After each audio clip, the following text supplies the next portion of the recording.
This is Kevin Conroy, the voice of Batman. And you're listening to the DCAU Review, hosted by Cal and Liam, streaming at DCAUreview.com and on your favorite podcast app. Get charged up for action that'll shock your system. Tell me that's not cool. An unstoppable superhero and his crew embark on impossible missions and will bring mutated villains to justice. When Static's in the house, bad guys better step off. Pull the plug on crime with the adventures of Static Shock. Yeah! Welcome, everybody, to episode 295 of the DCAU Review. I am one of your hosts, Cal, and with me, my good friend, good brother, the man that runs all of our social media accounts, it's Liam. Liam, we have turned the page here with a new month after celebrating the 25th anniversary of Batman Beyond for the first time of what I assume will be many times this year. Last month, we encourage you to check that out if you didn't get the chance. We did a couple of episode reviews as well as a dual spotlight episode last week that's worth checking out if you haven't done so already. But this week, Liam, we are back, as we always say, in the sunny skies of Dakota as we continue with a month of Static Shock reviews, and we kick things off this month with a memorable episode for a lot of reasons, but one that goes down and I have a feeling will be quite divisive, both for our listeners and quite possibly for us, based on our rankings here.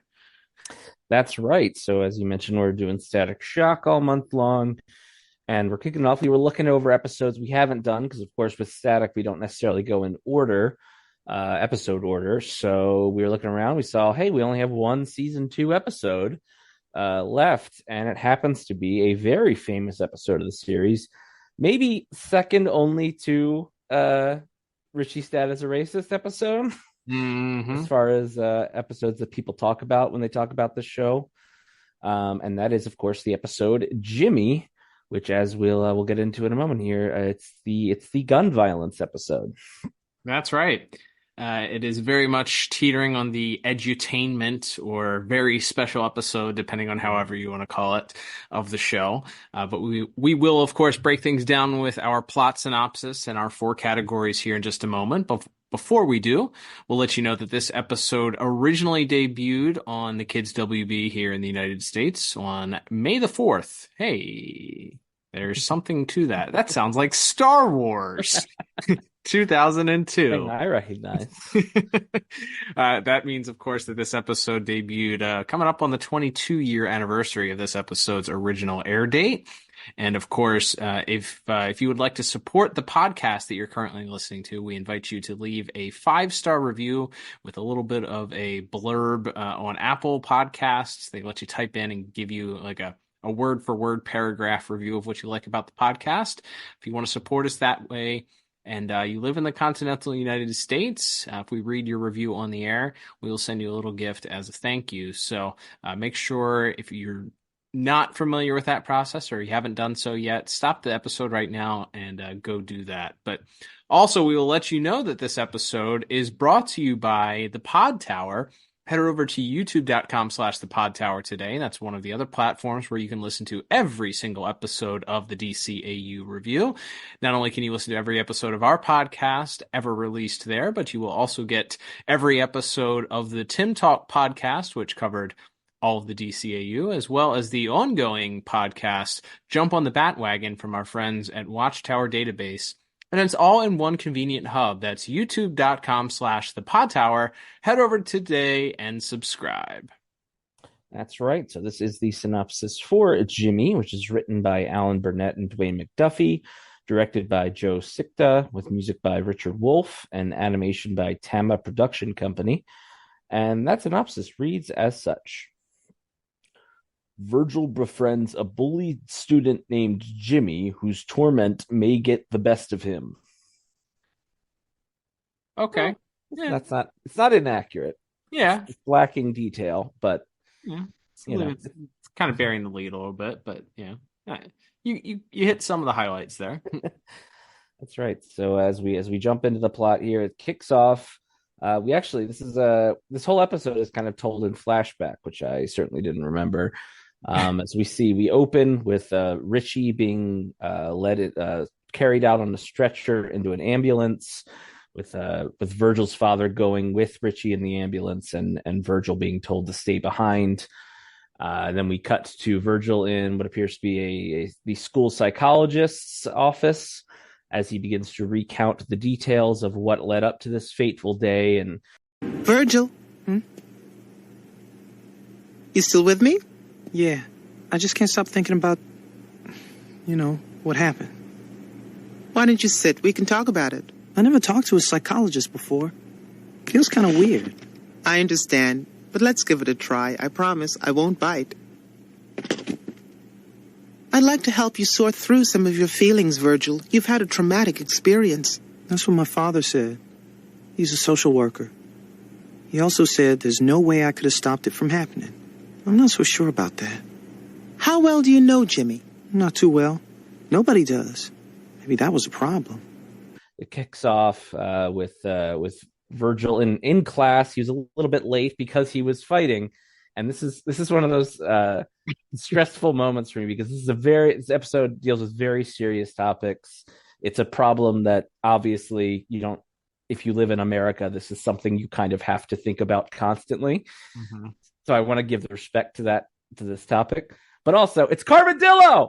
He's back, baby! The best. I was so excited when I saw Carmen-Dillo was in this episode. Heads up, hotshot. This is how we roll. Go. Hey, Sparky, I've been working out. I can tell. The muscle between your ears is bigger than ever. Rollin'. Keep the homies rollin'. How we roll. Come on, get my time.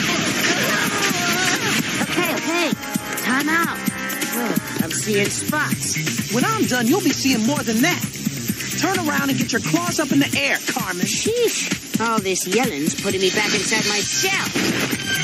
This is how we roll. Everybody watch. Here we go. This is how we roll. Okay, that's it. No more Mr. Nice Guy. However you want to play it. Now, if you'll excuse me, I'm late for school. I hope you get detention.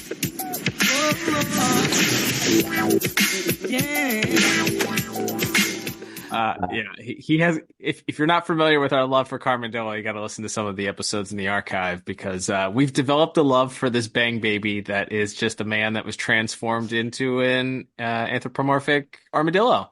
And it's like there's like water girls and fire guys and mind control and shadow men and stretchy, and then this guy's just an armadillo in pants. And it rules. It's awesome. And he's got a great theme song, and yeah, he's tremendous. Absolutely. But we get a brief moment of static. This is why Virgil is late to class on this first day, and as he's dealing with Carmen-Dillo, he does defeat him, but that allows him to be late to school. When he gets there, he sits down by Richie and this new kid in class, Jimmy, who is quickly made the target of these cartoonishly over-the-top bullies who just continually assault him and mess with him and break his things. And it all starts here in this class, and the teacher seems blissfully unaware of it. And that's kind of the theme of the episode, is Virgil feels like he didn't do enough to stop this inciting incident, which, again, we don't technically still know at this point in the episode. But it's clear that this Jimmy kid is going through a tough time. We see after the period is over, we see them outside in front of the school where the bullies are still doing it, and they're attacking him and throwing his book bag on the ground. They break his computer mouse. And Virgil and Richie kind of set out that they're going to try to befriend this kid who's having so much trouble with these bullies at school.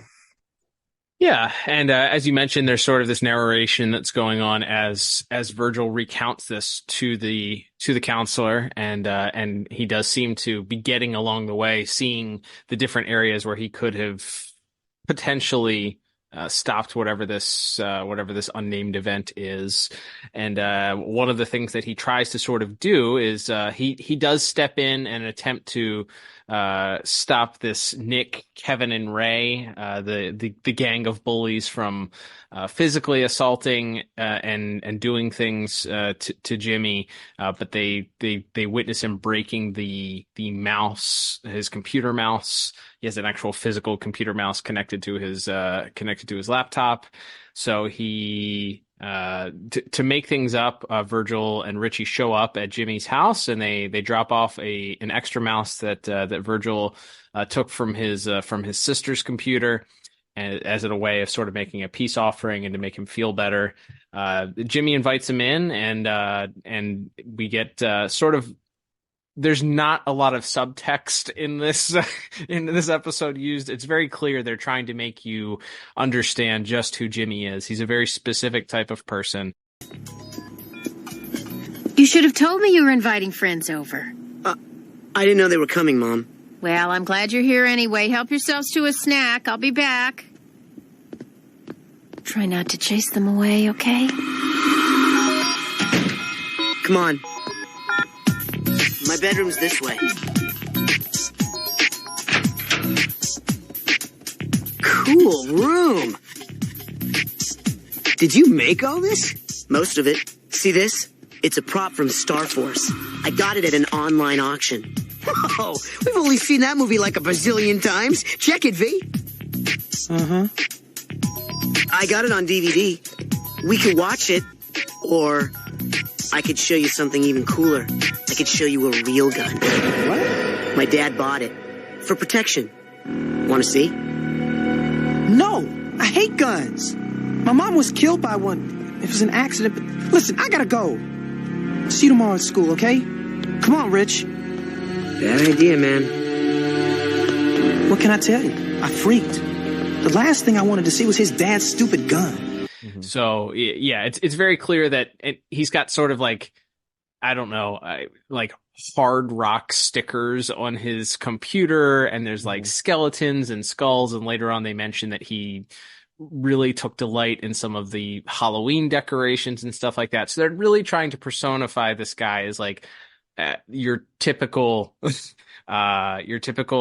bullied student that sort of is a little idiosyncratic and perhaps into some darker things, but it's not. It's really they really do their best to make sure that you're noticing everything. Even his room that they go into with Jimmy and Virgil and Richie all going to visit is completely dark. He's got like black lights in his room that light up these fantastic posters, and he's super excited to show them this model gun from Star Force. Speaking of May the 4th, may the Force be with you from Star Force. But he's super excited to show them this model that he has of a gun from Star Force, and that he mentions that he has it on DVD, and he's getting real excited about it. And Virgil is sort of spacing out, looking at this lava lamp that he has in his room, and that's when Jimmy maybe panics a little bit and realizes that there might be some disinterest. So he just tries to get their attention and offers to show them a real gun, and that mentions that his dad bought it for self-protection and has it in the house. And Virgil flips out immediately, noting that he hates guns. His mom was killed by a gun. He doesn't want anything to do with guns. So he encourages Richie to leave with him. So they both leave. And Richie makes a comment that it was a bad decision to suggest that to Jimmy, and walks out with Virgil. So we recognize in this moment kind of what we're seeing here is that he's maybe just socially awkward. He doesn't quite understand because he doesn't have a lot of friends how to be a friend. So unfortunately, that continues to play out in his friendships. But we kind of fast forward a little bit. Virgil mentions that Jimmy continued to hang out with them a little bit, but mostly just at the community center that Virgil's dad owns. And that's when we find out that it's around Halloween time because they decide to set up a haunted house at the community center. So they spend the next several, we get a montage over the next several scenes of the kids, all from the school, setting up the various different decorations. Jimmy's quite talented, but also sort of hangs out by himself when he's setting up the decorations and sets up some rather dark and morbid looking decorations all on his own. But the kids seem to be impressed about it. But of course, it isn't just Jimmy who's setting up the decorations, as we learn that bully 34-year-old man that goes to Virgil's high school, Nick, also is there setting up decorations, and he begins to close in on Jimmy and looks for an opportunity to do whatever he can to try and make Jimmy's life a living hell. And at the same time, he's trying to flirt with Frida, whose idea it was to set up this haunted house, and sort of noted that Jimmy appears to have some sort of crush on Frida as well. Mm-hmm. And it's pretty clear that Frida doesn't necessarily reciprocate it, but she's also not interested in Nick, who's kind of being the suave jock, attempting to coax her into going out with him after the celebration and after the haunted house wraps up. She does make it very clear she's not interested in Nick, and she's also not interested in Jimmy as well. That's when Nick notices that Jimmy is standing by, looking a little bit upset. Can't believe you want to hang with all those losers. And Osgood's the king of them all. He's okay. Maybe a little shy. Well, I'm not shy. How'd you like to go out after Fright Fest tomorrow? Well, we're all sort of going out together at Burger Fool. You and Osgood, huh? What? Yeah, I hear you and he are like best friends. No. Hey, if you like the guy, what can I say? I am not interested in Jimmy Osgood. Hey! How long you been listening, you little creep?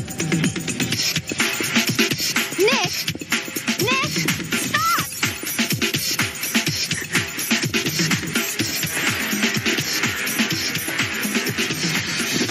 Stop! And that's Nick and his two goon buddies chase Jimmy into the maze that they've set up. They set up a giant maze in the midst of this community center as part of the haunted house, chase him in and through it, literally making him run through one of the walls, and then force him and lock him into a locker in the gym changing room. So clearly some classic high school bullying going on here, and Jimmy is left in tears. Virgil and Richie do rescue him from being trapped inside the locker, but it's very clear that this was not a pleasant experience for him. So it's at that point that we flash forward to post the celebration for the haunted house, and as they decide that they're going to take things down from the community center, begin taking down all the decorations. It's also going to be a group effort. Nick is once again back at the community center, gleefully helping destroy all of the decorations that they put together. And it's Virgil decides he's going to head over to Jimmy's house to pick him up, to go over to the community center, and that's when he discovers something rather disturbing on Jimmy's computer. That's right. So we find what is, for lack of a better term, a manifesto from Jimmy as he sort of recounts the events of these bullies. He said, it was all I wanted was to be left alone, but they couldn't even do that. They had to hurt me. They had to harass me. And now he says he's going to settle it once and for all. Virgil runs and grabs both Jimmy's father and his own, and they go retalk. They sort of shows him the manifesto, and then Virgil remembers that Jimmy had mentioned something about knowing where a gun was, and his father is insistent that that's impossible, that he keeps it locked up. But as he goes and checks his key ring, he sees that his key for the drawer where he keeps the gun is missing. I'm afraid he's going to hurt somebody. He'd never do that. He doesn't mean it. Your son's depressed, Mr. Osgood. I work with kids, and I can tell you can't dismiss this. He needs help. Pops, Jimmy told me he knew where he could get a gun. My gun's locked up. I have the key. Oh, my God. It's gone. The gun's gone. What were you thinking, having a handgun in the house where a kid could get to it? But I didn't know Jimmy would even think of... Pops, those kids who were hassling Jimmy, they might be down at the community center. I gotta get down there. Call the police. Have them send a car down there now. Pops, wait for me. No, you go home. Jimmy's dad and I'll handle this. I could see he wasn't in the mood for debate. Still, I had to do something. And the gun is gone. We get a little bit of a lecture from Virgil's father telling Jimmy's dad, how could you leave a gun where your kid could get it? But they have to rush into action. Virgil's father rushes to the community center, tells Virgil to stay behind, which of course allows Virgil to change into static. And we cut back there where we see Jimmy arriving at the community center. He approaches his bullies. They have this argument, and he does in fact pull a gun on them. And he kind of reiterates that he just wanted to be left alone, and that he just wanted to have some friends, wanted to be a part of this, and feels like he's been pushed to his wit's end. And the bully tries to apologize to no good, and Richie sort of tries to step in between them, tries to reason with Jimmy. What's that? A gun. Okay, put it down. That's not funny. Lots of things aren't funny. Breaking my computer wasn't funny. Shoving me in the locker wasn't funny. Jimmy, you're right. I'm sorry, man. No, you're not. Jimmy, don't. He's not worth it. She's right, man. You're all upset about this now, but next week, it won't even matter. Don't mess up your whole life over this. Get him!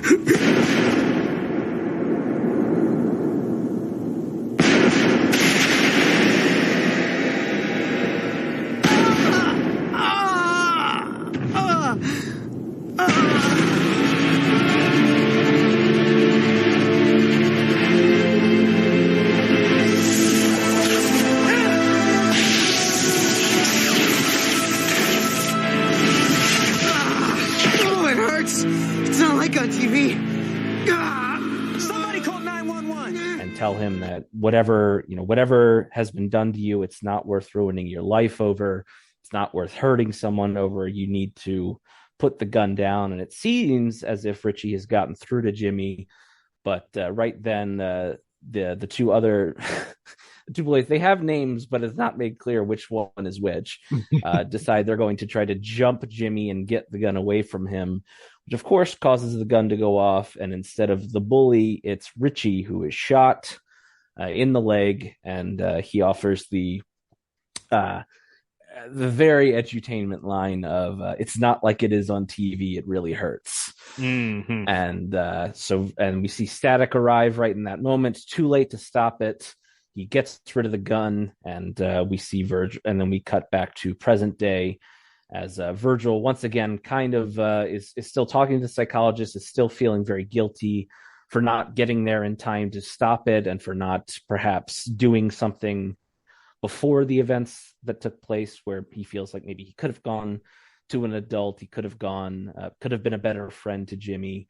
But because he didn't step in at the right time, he feels somewhat responsible. And of course, you have the added layer, which of course he can't tell the psychiatrist, which is that he's also a superhero, and he just got there too late to stop the gun from going off. So there's a lot of guilt there as the psychiatrist tries to ease him a little bit and let him know that he feels everything he's feeling is natural, and that there needs to be and that what he's feeling is healthy, and that he just needs to learn from this and try to remember that it's never too late to make a difference in someone's life. So we see another brief scene of Virgil and Frida talking in the lobby as they discuss that Jimmy will be going off to get counseling of his own, and that they don't feel he deserves to go to prison or juvie for this, as he was sort of just pushed to his wit's end and clearly had mental health issues of his own.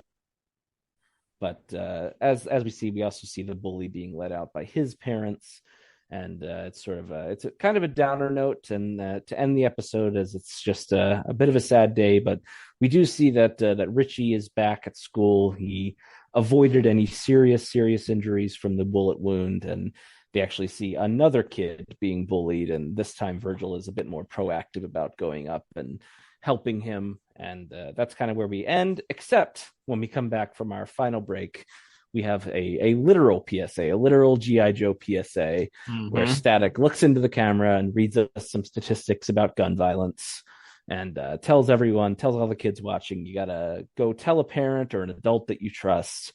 And if anyone tries to show you a gun or pulls a gun, you need to get out of the situation as quickly and safely as possible. And then he literally flies off into the sunset, and that's where we end our episode.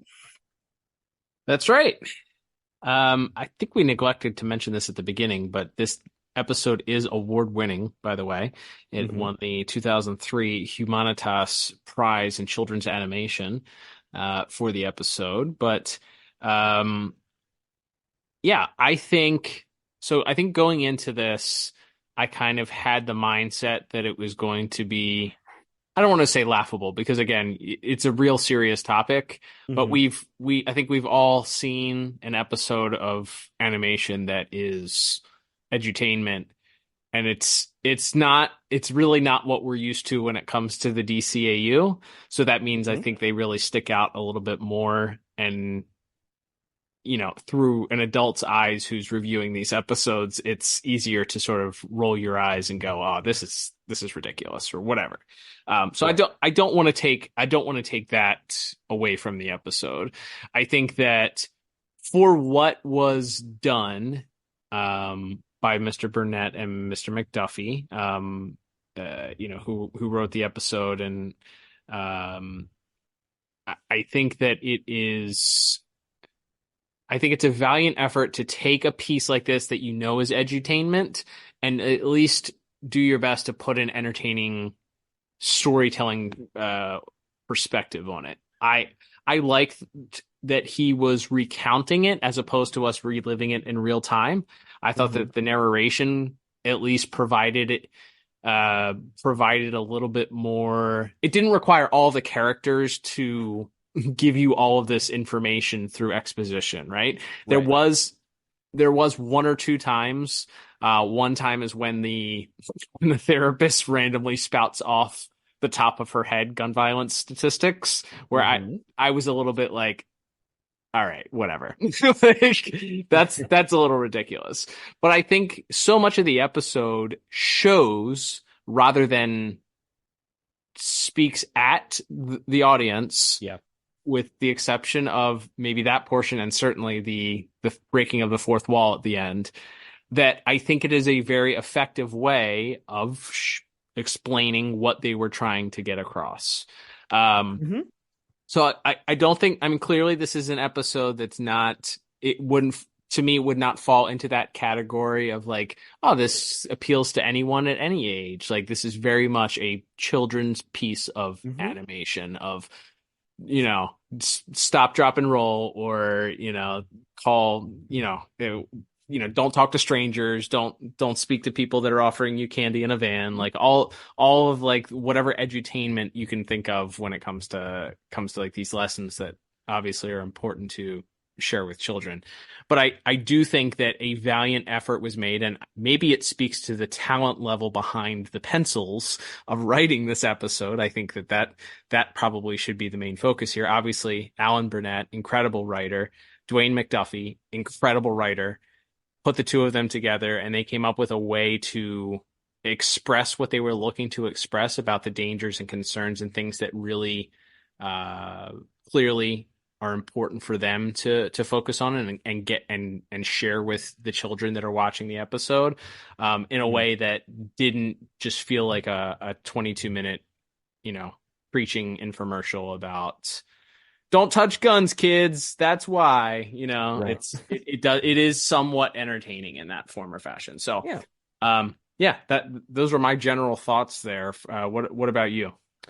Yeah, I was more impressed with this from a narrative perspective than I think I expected. I do agree that having Virgil sort of narrate it as a story that's already happened was a really good idea as far as laying it out without having to have a ton of expositional dialogue in each scene. I think that was a really good idea. And yeah, I think, like I said, there's parts of this, like the bullies are so cartoonishly evil to this kid. And like, don't get me wrong, I understand, you know, everyone deals with bullying at some point in their lives, especially as kids and teenagers. And I understand kids can be very cruel, but they're not like 1980s Revenge of the Nerd bullies. Yeah. So that kind of takes me on it. But I also understand that like this isn't as you said, this is at its heart, it's a show for children, especially this episode.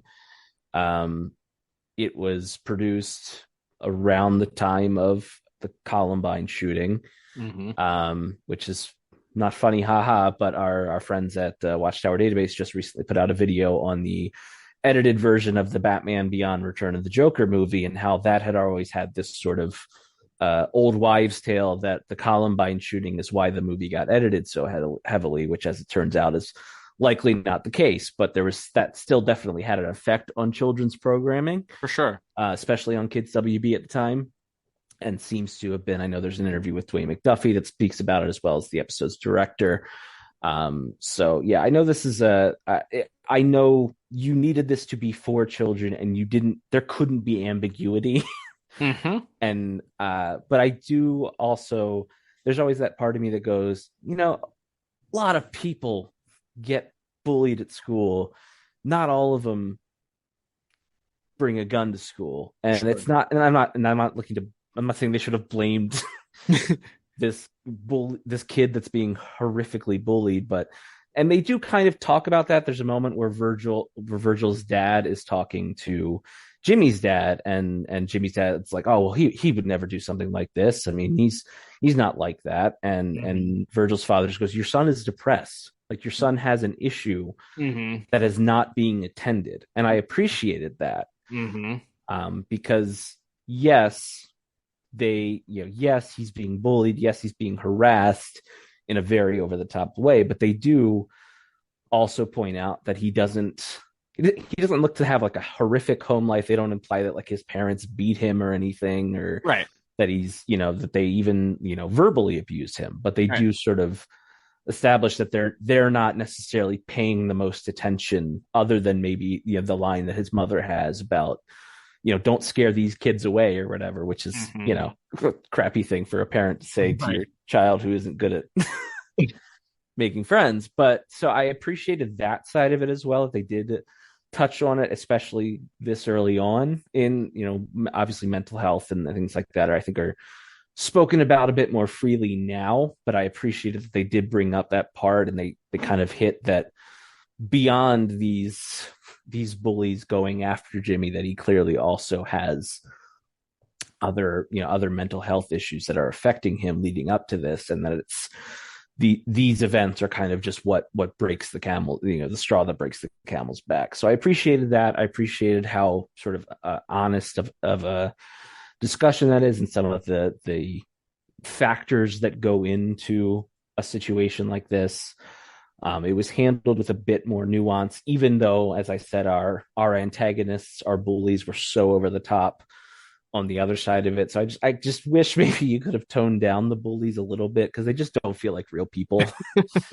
As you said, it feels like a 30-year-old man from like Greece or something is bullying this. I was going to say Archie comics. So it's very much like, it is very much like a cliched. Bob's Big Boy is talking about it in visuals, but like he's it's just like this like slick greaser character from the 1940s is bullying this poor kid. And but I overall I think it is done a lot better than I would have expected, and in the sense of like, he starts to open up a little bit, and he overhears a thing that really wasn't meant for him to hear when Frida kind of says she's not interested in him, which makes him feel even more isolated. And then he has this physical violence put against him when the bullies put him in the locker. Like, they do a good job, I think, of raising the tension to the point when he comes in with the gun, where it does feel like we've reached this crescendo where he feels like he has no hope. And I also liked seeing Richie this is pre gear. Like he's very heroic, but not in a, he doesn't just stand, like Superman in between the gun and the guy. Like he's trying to talk to his friend and explain what could happen if he, he talks about, like, this isn't worth ruining your life. It isn't worth hurting someone over. He's trying to speak to him down, even though there's a live gun there, even though it's kind of pointed at him for a moment, he still is trying to reach his friend in that moment. I think that's a good moment for Richie as well. So yeah, I mean, overall, and I like I said, I think it's an interesting idea, even as Virgil is recounting all of the reasons that he feels guilty for this event happening. He can't openly discuss the static of it, like that he's a superhero who theoretically fights guys with guns all the time, right? And he just gets there 15 seconds too late, and like how that would haunt him. Again, we've talked about how much like an early Steve Ditko Spider-Man feel that Static, especially this version of Static, has at times, of that the guilt of having these abilities and being the guy who always shows up to save the day, but then your best friend in this case gets hurt and you couldn't do anything to stop it, and the guilt that he would feel on that side of his life. So yeah, I almost wish we could have explored that more, maybe another scene with him and Richie talking or something. But overall, I think they do a pretty solid job. Yes, you have to, like we were saying, it is at the end of the day a somewhat of a public service announcement directed directly at children. You have to have the PSA moments. You have to hammer home that, getting shot is a horrific, violent, terrible thing. So that those sorts of things that make the dialogue feel a little clunky, you kind of forgive, because you can't have ambiguity in that part in a children's cartoon. I understand that. So for that reason, I end up coming to a 7 out of 10 for my plot score. Yeah, I gave it the same exact score, which we've already stated they did. I think they exceeded expectations, which is why I ended up giving it a higher score. I think there are parts of it, yes, that are over the top or eye rolling or are extremely unrealistic for what the scenario may look like in real life, but it's entertaining. And I think some of I really applaud some of the choices that were done, like the narrative from Virgil's perspective. And it's interesting that we both gave it such relatively high marks based on the fact there's not a lot of static in the episode, and there's almost zero action. Like it is very much, other than our little Carmen-Dillo introduction, and then static obviously showing up late at the end, if you want to call Richie getting shot action, like there is very little static in the episode. So yeah, it's interesting that we still ended up giving it both high marks, but yeah, I think it just speaks to the writing from Mr. Burnett and the late great Mr. McDuffie. Great.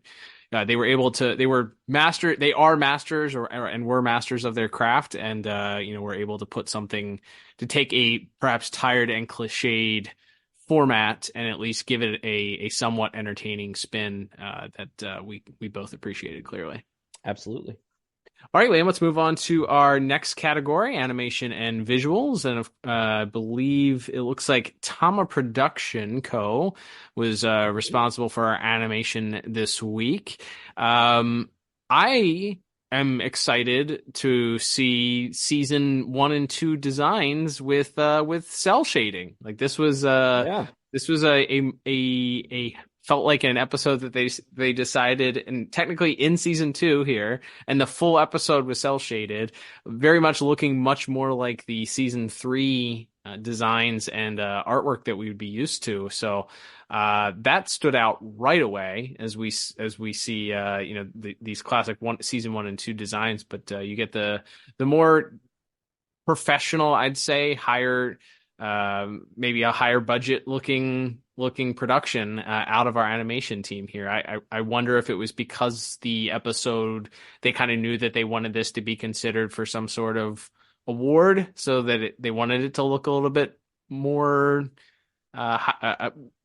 professional than the first two seasons with the lower budget, or if this was just in preparation for our transformation into season 3 and 4, kind of fitting it more into the DCAU.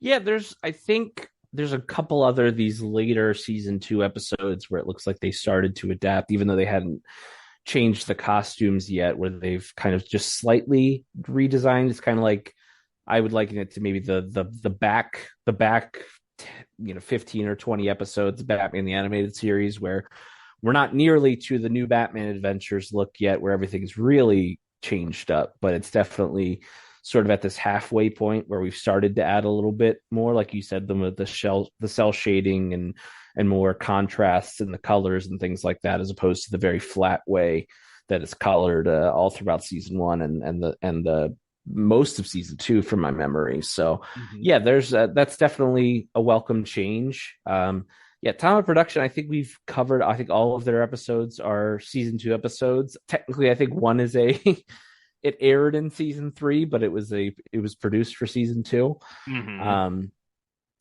Everybody, as mentioned, like I already kind of tipped my hat, like our main bully his face is so round. and he's just so he's got sideburns. Yes.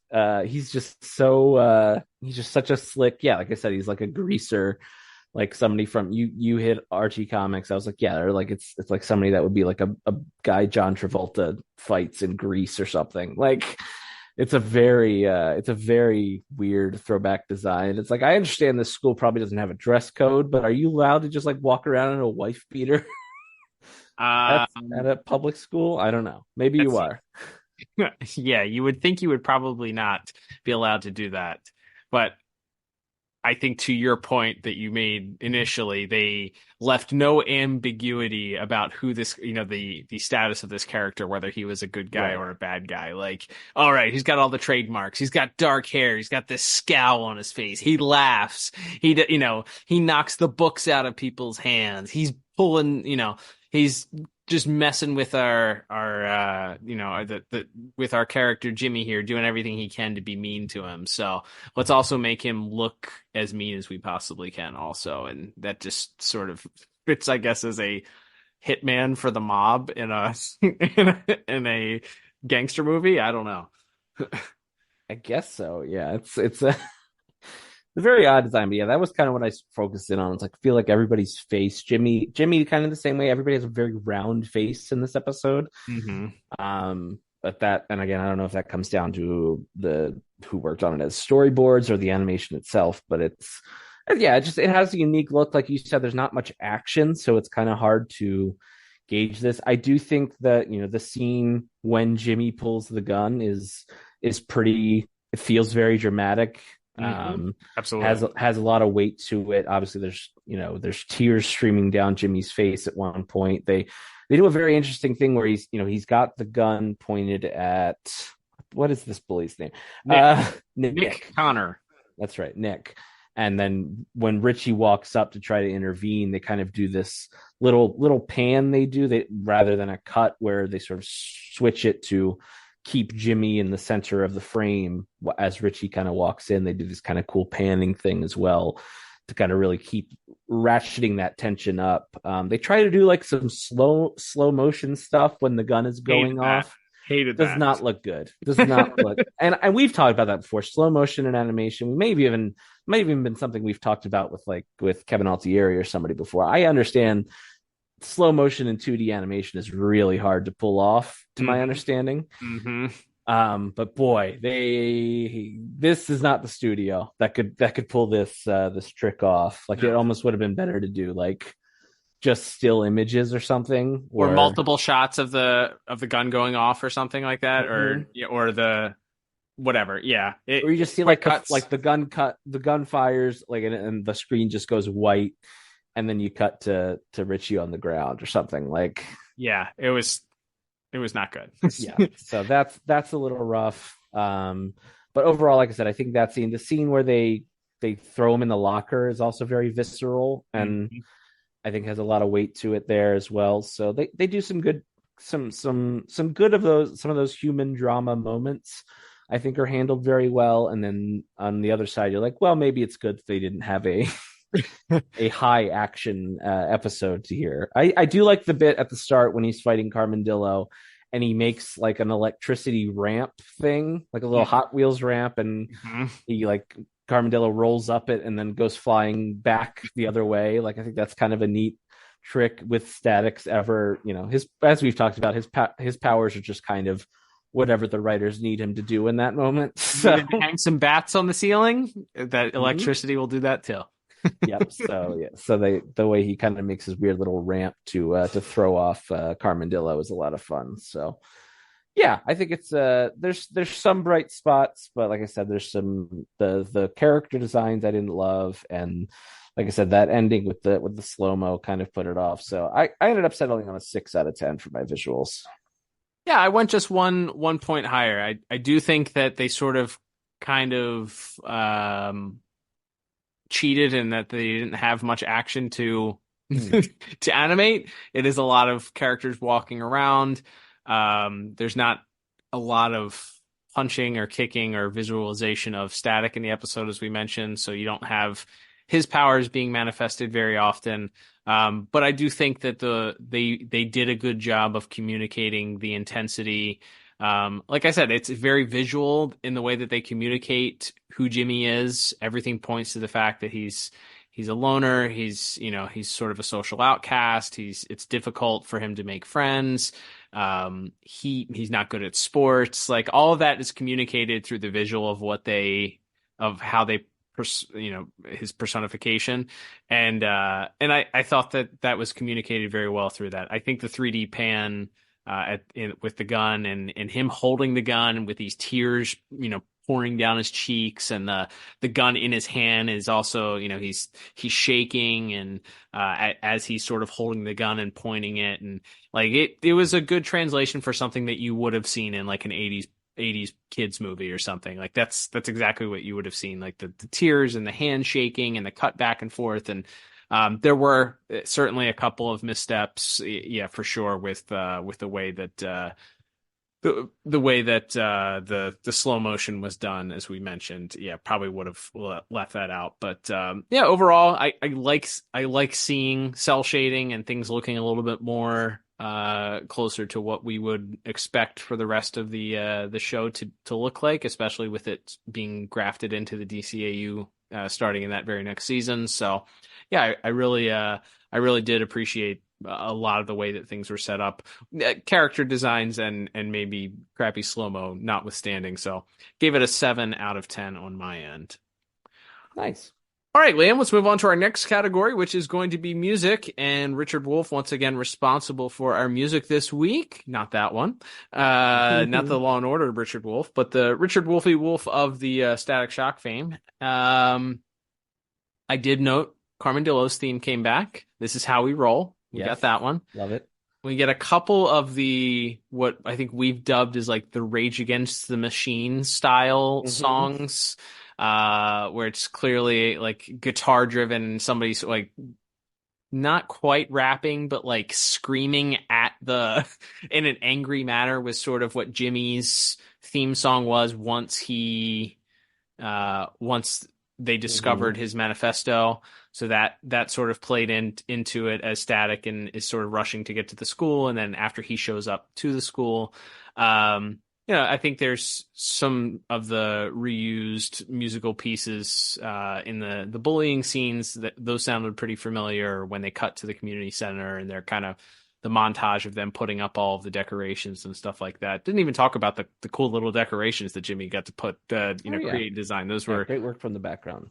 Yeah, those were pretty awesome. But I think that my base level, as we know, for Static is a 5. With all music is a 5. Static tends to get lower scores because I don't typically like music that has words, but I love Carmen-Dillo's theme, so I ended up giving this a 6 out of 10. So give me all of the Carmen-Dillo, both now and forevermore, please. Absolutely, he is the best. But yeah, no, I actually gave it the same score of 6 out of 10. I love the Carmen-Dillo theme. I also really like at the very end, as is often the case when Static shows up, they bring in the Static theme, but they play it very sort of solemnly when he gets there and he sees that when he's being chased by the bullies. That was a little bit distracting for me in this case, just because this is such a serious topic. But overall, I still think it's really solid, so I went with the 6 as well. All right, man, let's wrap things up with our final category of the week, and that is, of course, going to be voice acting.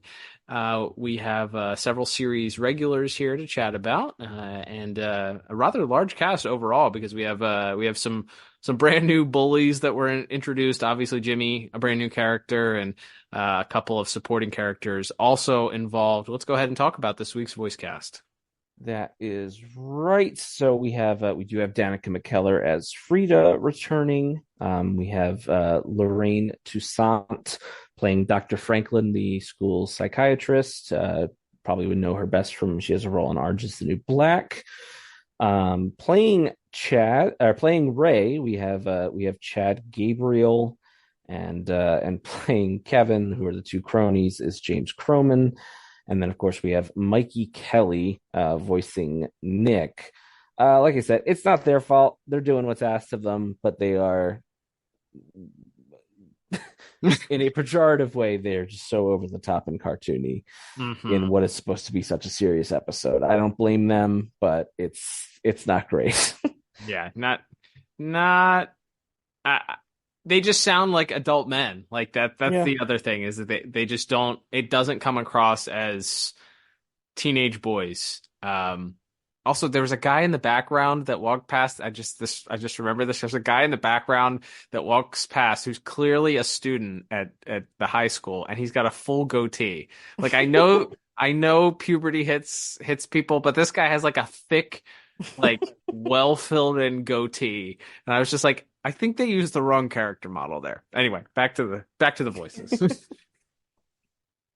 That's right. And speaking of Jimmy, we have Richard Horvitz playing Jimmy, who actually is a really, I would say, really memorable and familiar voice actor. Probably best known for he plays Zim on Invader Zim, and more relevant to my own personal enjoyment of cartoons as a child, he was Billy on the Grim Adventures of Billy and Mandy, which was a favorite of mine. As a youngster. That's kind of right in my Cartoon Network wheelhouse. So yeah, he does a great job, because I wouldn't have guessed that the characters that I am used to this guy playing are so like shrieking, over the top, cartoony, and he really plays it simple. He plays like the quiet kid really well. Who has this little bit of an edge to him, like when he's trying to show them the gun and Virgil runs out of the house, and then the end there when he has to sort of be the driven to his breaking point and he's pulling the gun. He does a really, really good job in this episode. And again, I wish the bullies weren't so over the top, because I think he does a really, as grounded as a story like this, which is again is a story about gun violence for children can be. I think he does a really good job of grounding it and making you feel like this is a real person going through this. No, absolutely. I was equally impressed, because he does have to go through this roller coaster a bit. Like there is a lot, again, that I said that is communicated visually by the way that they personify the character. But I think that him having to sort of communicate that he's withdrawn, that he's sad, that he's sort of depressed, that he just wants to be left alone, that he's frustrated, depressed, all of that. And then like the little moments where he gets super excited that he has people in his room to kind of share this stuff, and he seems like he's kind of making headway, and then to equally sort of then be frustrated as that sort of falls apart. And then those moments where he's absolutely terrified when he gets shoved into the locker, or the mix of anger and fear that he has when he's yelling, at Nick at the end, like, you're not sorry. Don't apologize. You're not sorry. Like all of that communicated very well. Not surprising that he had some major roles, but as you mentioned, those roles very, very different from this. So I think even more outstanding with his performance. Absolutely. And then, of course, we do have Kevin Michael Richardson as Robert, Virgil's dad. Small role, but again, I thought he does a good job of authoritatively speaking on these subjects. They mentioned a couple times he's a guidance counselor. He's worked with kids, so it makes sense that he knows the signs. Maybe he's never dealt with a school shooter before, but like when he's talking to Jimmy's father and everything, he feels like the guy you want. Like if you want an adult in the room at this point, it's him. I think he does a really good job. And then our two leads of Jason Marsden and Phil Lamar as Richie and Virgil. Obviously we talk about Phil Lamar all the time for good reason, because he's so darn talented. He gets extra heavy lifting to do, not only being the main character, but also narrating the whole thing. And like we said, I think that's one of the keys to making this episode work, is allowing Virgil to narrate, so you don't have to get scenes full of exposition about who Jimmy is and what he's like and what these bullies are doing and all of these things. And like they using that and trusting him to be able to kind of carry the episode in that way, in a different way than he normally might have to carry an episode as the main character, is really impressive. Yeah, no, absolutely. Yeah, between we laud Mr. Lamar at every chance we get to. He's fantastic. I think this is certainly a different style of writing, again, as we've mentioned, than we're used to. There's very few episodes, I think we've remarked every time we've have done an episode that sort of has this sort of perspective, but the narrative perspective where a character is narrating the story was not something that was typically done in the DCAU. So when those episodes sort of come up, I think it does cause them to stand out. But also I think obviously the one that comes to mind is the late Mr. Kent, where you have a tremendous voice actor in leading our voice cast for that one, with Superman being the person that's responsible for the narration with Tim Daly. So of course it's going to require somebody that has a lot of skill and has the ability to sort of narrate in character, I'd say. And Mr. Lamar, of course, knocks it out of the park. So I think even more so than just the normal, it's a great, he does a great job, or it's outside of the box of what's normally done for the show. So I think there's even more for him to carry for the episode. And I think the most unsurprising part is that he excels at it. I think Jason Marsden's turn as Richie, again, I think it really shines in that final scene with the gun. And, certainly, as you mentioned, that sort of personification that he has a hero inside of him, even though he hasn't quite, advanced to that heroic personification just yet. Like he's not a hero on paper. He's sort of a hero in spirit here, but great job. Very unsurprisingly by both of our leads here.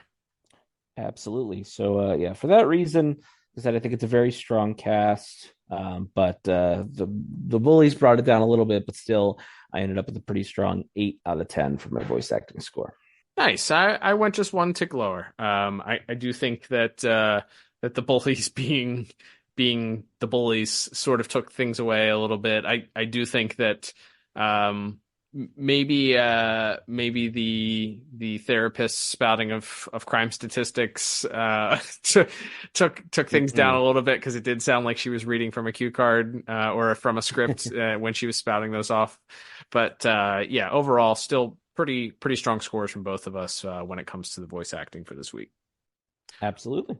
All right, Liam, let's total things up here at the end, and totaling up my scores, I come up with a fairly decent, and I think at least for this episode, I would say this is a huge win based on what I expected coming into the episode. I end up giving it a 27 out of 40. What about you? Yeah, and even though we didn't agree in every individual category, we ended up coming to the exact same final score, as I also have a 27 out of 40. Well, there we go.